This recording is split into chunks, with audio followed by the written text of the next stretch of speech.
Yes, good afternoon students. तो बेटा आज हम लोग स्टार्ट करते हैं next topic, what is fuel. थोड़ा बहुत इस पे हम लोगों ने कल डिस्कस कर लिया था, ठीक है। लेकिन मेन चीज़ जो हम लोगों ने कल पढ़ी थी, ठीक है, different zones of candle flame. तो आपको फिगर में भी हमने जो है एक्सप्लेन कर दिया था, ठीक है। तो आई थिंक सबको क्लियर हो गया होगा। तो एक बार फिर से उसको रिवाइज कर लेते हैं, फिर आगे बढ़ते हैं। तो जैसा कि हम लोगों ने बात करी थी कि हर एक मटेरियल की, हर एक सब्सटेंस की जो बर्निंग की जो एक कैपेसिटी है, और एक सबके कंबशन रेट अलग अलग होते हैं, जो उसका फ्लेम है वो अलग अलग होता है। वो डिपेंड करता है उस मटेरियल पे कि वो मटेरियल किसका है, ठीक है, और क्या फॉर्म हुआ है। तो जैसा कि हम लोगों ने बात करी थी, कुछ कैंडल फ्लेम्स की बात करी थी और उसका कंपैरिजन एलपीजी से किया था। तो एलपीजी जो ब्लू कलर था जिस फ्लेम का, ठीक है, तो उसका कलर अलग था। और कैंडल की बात करी थी तो उसका कुछ येलो ऑरेंज कलर का था, ठीक है। तो एक बार फिर से हम लोग डिस्कस कर लेते हैं। तो जो कैंडल फ्लेम की अगर हम लोग बात करते हैं तो इसको 3 पार्ट्स में डिवाइड किया गया है, ठीक है। पहला है आउटर, मिडिल और इनर। अगर बाहर से अगर हम लोग अंदर की तरफ आएँ तो आउटर लेयर होगी, मिडिल लेयर हो गई और इनर मोस्ट लेयर। तो यही 3 जोन में डिवाइड किया गया है। अगर आपसे पूछा जाए कि सबसे लीस्ट हॉट जोन कौन सा होता है, तो बोलोगे आप इनर मोस्ट जोन, यानी जो सबसे अंदर का, जो एकदम मिडिल वाला जोन होता है, वो सबसे लीस्ट हॉट होता है, ठीक है। उसके बाद मिडिल जोन होता है, उसका कलर येलो होता है और वो मॉडरेट हॉट होता है। और जो आउटर जोन होता है, ये सबसे ज़्यादा हॉटेस्ट जोन होता है, यानी सबसे ज़्यादा अगर हीट आपको फील होगी तो वो किस में होगी, आपके आउटर जोन में होगी, ठीक है। तो ये याद रखिएगा। और इसका कलर ब्लू होता है। तो जो ब्लू होता है, ब्लू जोन का मतलब, ब्लू कलर का मतलब ही है सबसे हॉटेस्ट पार्ट, आउटर जोन, ठीक है। तो हम लोग बात करते हैं नेक्स्ट की, व्हाट इज़ अ फ्यूल।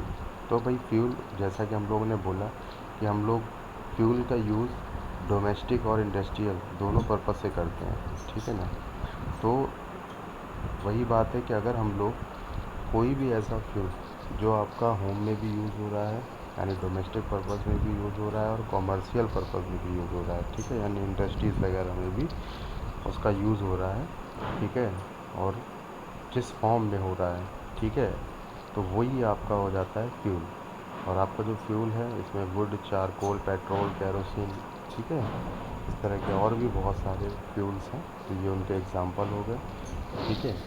तो ये आपके फ्यूल हैं। अब इसमें से अगर बात की जाए आइडियल फ्यूल की, तो आइडियल फ्यूल क्या होता है, तो बस कुछ नहीं। सबसे पहले अगर आपसे पूछा जाए कि बेटा फ्यूल कैसे आप कहोगे कि ये जो फ्यूल है वो गुड फ्यूल है, तो अगर भाई गुड फ्यूल की पहचान आपको करनी है तो आपको उसके बारे में कम से कम 5 से 6 चीज़ें पता होनी चाहिए। जैसे कि हम बात करें कि अगर कोई गुड फ्यूल है तो क्यों है, आखिर क्या रीज़न है उसका, ठीक है। तो अब आपको 4 से 5 पॉइंट्स पता होने चाहिए। जैसे कि पहला पॉइंट ये है कि चीप कॉस्ट होनी चाहिए, ठीक है। भाई जाहिर सी बात है, सस्ता होगा तो लगभग सब कोई अफोर्ड कर पाएगा, है ना। तो चीप कॉस्ट होना चाहिए।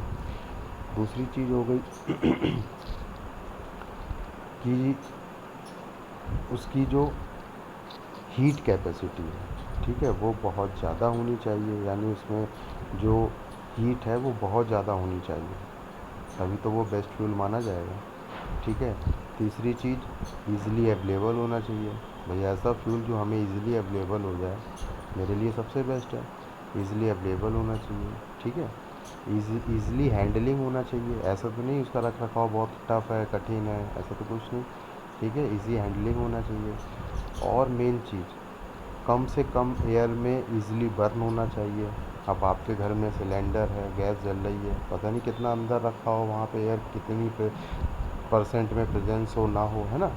तो कम से कम एयर में बेस्ट बर्निंग होनी चाहिए उसमें, ठीक है। उसका जो कंबशन रेट होना चाहिए वो मिनिमम एयर में भी बेस्ट होना चाहिए, ठीक है। उसकी जो कैलोरीफिक वैल्यू है, अब ये कैलोरीफिक वैल्यू हम लोग आगे पढ़ेंगे, ठीक है। तो कैलोरीफिक वैल्यू हम फिर समझाएंगे क्या होती है। बस कैलोरीफिक वैल्यू का मतलब हीट से होता है ठीक है, जिसकी हीट जितनी ज़्यादा यानी कि कैलोरीफिक वैल्यू उतनी ज़्यादा, ठीक है, तो उसकी कैलोरीफिक वैल्यू ज़्यादा होनी चाहिए, ठीक है। उसका जो इग्निशन टेम्परेचर है, भाई जाहिर सी बात है, जो कम से कम टेम्परेचर में भी बर्न करेगा वो सबसे बेस्ट है। तो उसका जो इग्निशन टेम्परेचर है वो कैसा होना चाहिए, कम होना चाहिए, तभी तो बेस्ट फ्यूल माना जाएगा। तो सोचिए कि इतनी सारी चीज़ें बेटा हमने आपको बता दी 5 से 6 पॉइंट। तो ये यही फ्यूल को बेस्ट फ्यूल बनाते हैं, जिस फ्यूल में ये सारी की सारी चीज़ें प्रेजेंस होती हैं वो एक गुड फ्यूल माना जाता है। और ऐसे फ्यूल को ही हम आइडियल फ्यूल बोलते हैं, याद रखिएगा, ठीक है। तो ये फ्यूल की कोई अलग से कोई वैरायटी नहीं है, ठीक है, ना कोई इसका अलग से एक्सप्लेनेशन है। वही चीज़ है कि अगर फ्यूल गुड फ्यूल है तो आखिर कैसे है, तो इन चीज़ों की वजह से है। और इस ऐसे फ्यूल्स को ही हम लोग आइडियल फ्यूल बोल देते हैं, ठीक है। A good fuel is one of which is readily available, it is cheap, it burn easily in air at a moderate rate, it produce large amount of heat, और best cheese, it does not leave behind any undesirable substance. यानी कि अगर वो burn हो रहा है, उसमें combustion हो रहा है, तो कोई भी धुआं, कोयला, ये सब ना हो। इसी को बोलते हैं अनडिज़ायरेबल सब्सटेंस या अनबर्न्ड कार्बन, कुछ भी बोल सकते हो आप, ठीक है। जो भी एस वगैरह हैं और ये धुआं वगैरह, ये जो भी सब चीज़ें रिलीज़ होती हैं, ठीक है, तो ये ना हो, वही बेस्ट फ्यूल माना जाता है। तो एलपीजी हमारे लिए आइडियल और बेस्ट फ्यूल है, क्योंकि ये सारी चीज़ें आपके एलपीजी में प्रेजेंस है। भाई कोई धुआं नहीं निकलता है, बर्तन काले नहीं होते हैं, कोई अनबर्न कार्बन रिलीज़ नहीं होता है, कम से कम एयर में ईजिली बर्न होता है, कैलोरीफिक वैल्यू ज़्यादा होती है, इग्निशन टेम्परेचर कम होता है, ईजिली अवेलेबल होता है, ईजिली हैंडलिंग होती है, चीप कॉस्ट होती है, और क्या चाहिए। तो ये सारी चीज़ें हैं, ठीक है, ओके। तो आइडियल फ्यूल का मतलब बेटा समझ गए, ठीक है, हाँ। तो अब हम लोग बात करते हैं fuels difference in their cost. अब हम लोग अगर बहुत सारे फ्यूल्स की बात करेंगे तो फ्यूल भी बहुत सारे हैं, और उनके जो कैरेक्टरिस्टिक है वो भी बहुत सारे हैं, सबके अलग अलग हैं, और उनके जो रेट हैं, कॉस्ट हैं, वो भी अलग अलग हैं। भाई डीजल आपको सस्ता मिलता है, पेट्रोल थोड़ा महंगा मिलता है कि नहीं, केरोसिन आपको और सस्ता मिल जाता है ना। तो बहुत सारी चीज़ें हैं, है ना।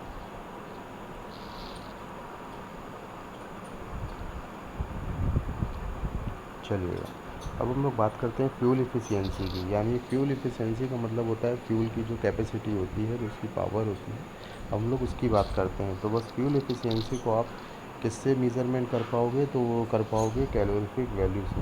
भाई हर एक फ्यूल की, जैसा कि मैंने बोला था, हर एक फ्यूल का एक ना एक कम्बशन रेट होता है, तो उस कम्बशन रेट को हम लोग कैलोरीफिक वैल्यू के थ्रू डिटरमाइन कर पाते हैं।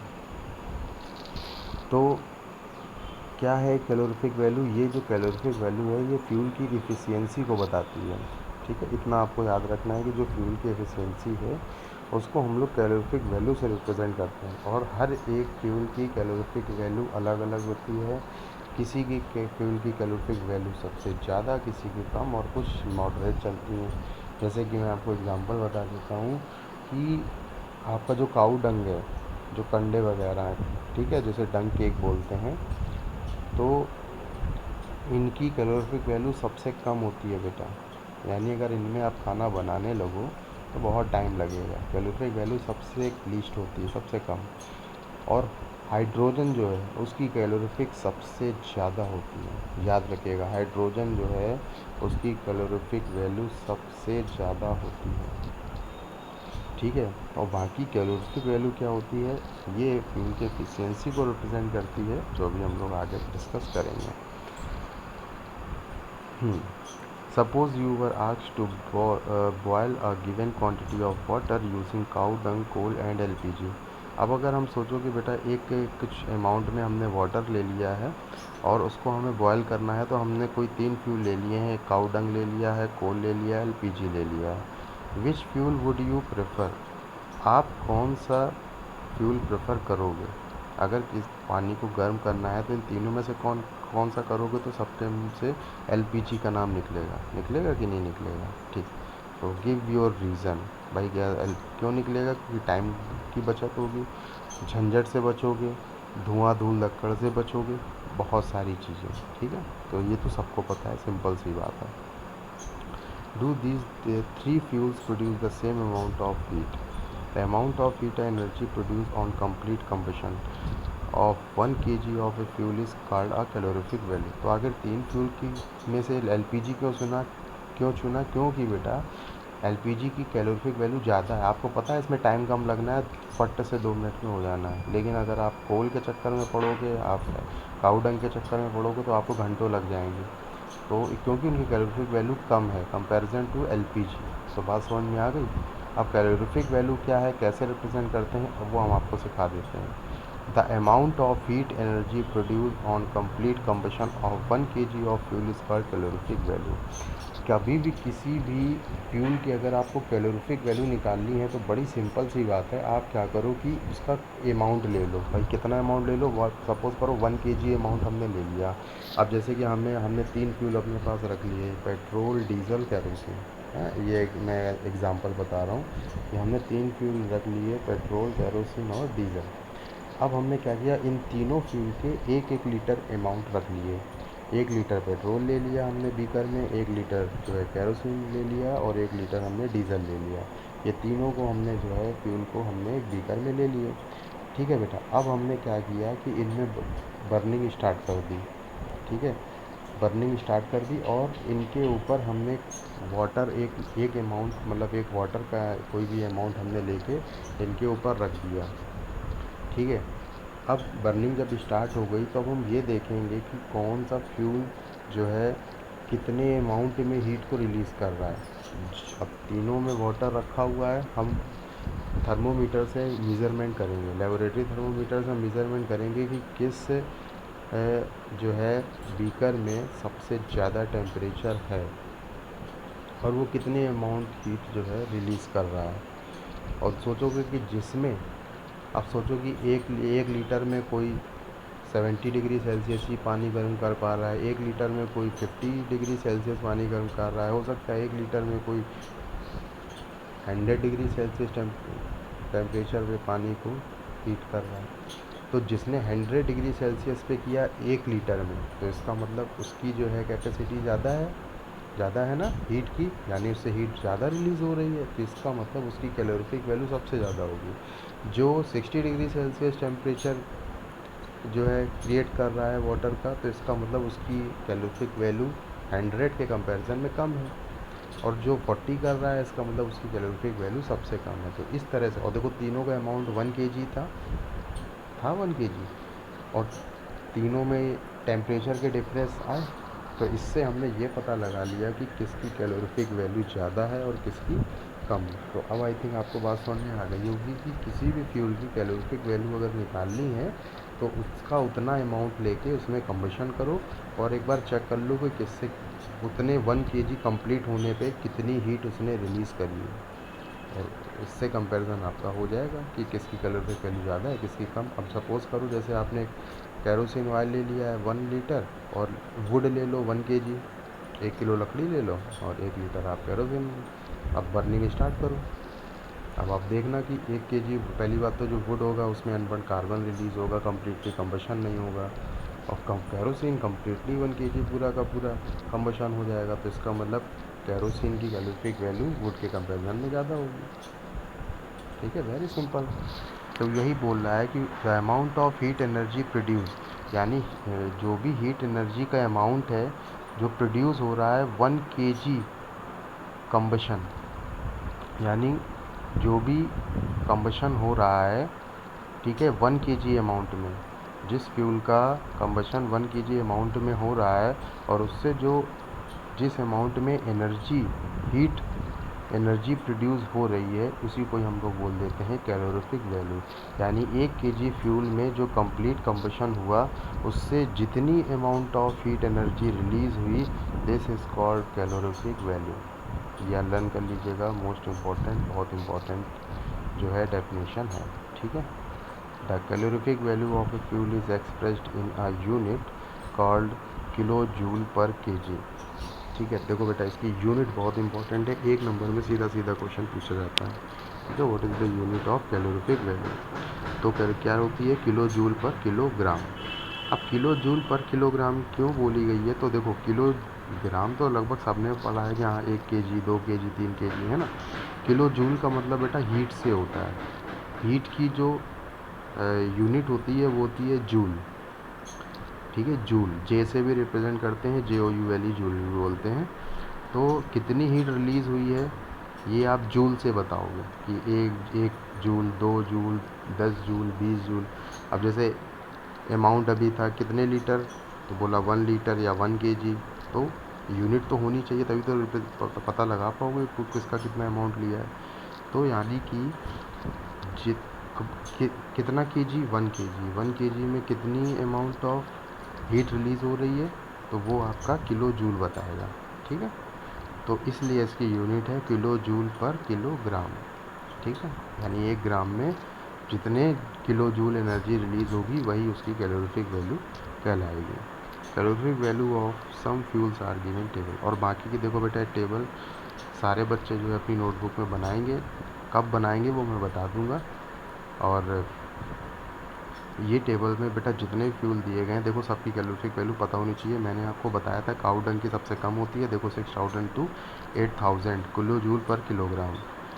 ठीक है, यानी कि 1 किलोग्राम में ये लगभग 6000 से 8000 किलो जूल एनर्जी रिलीज़ करता है, ये इसका मतलब है। यानी जो काऊ डंग केक है वो 6000 से 8000 किलो जूल एनर्जी रिलीज़ कर रहा है। कितने अमाउंट में, 1 kg अमाउंट में। ठीक, और ऐसे देखो सबकी दी गई है, वुड की दी गई है। ठीक है ना, बाकी देखो बेटा इसमें पेट्रोल केरोसिन और डीजल इन तीनों की सेम है। बाकी देखो LPG की भी बहुत ज़्यादा है, 55,000 है। सबसे ज़्यादा किसकी है, हाइड्रोजन की, लगभग 1,50,000, 1.5 लाख। ठीक है ना, तो ये बेटा ज़रूर याद रखिएगा। और यूनिट पता होनी चाहिए, व्हाट इज़ कैलोरीफिक वैल्यू पता होना चाहिए।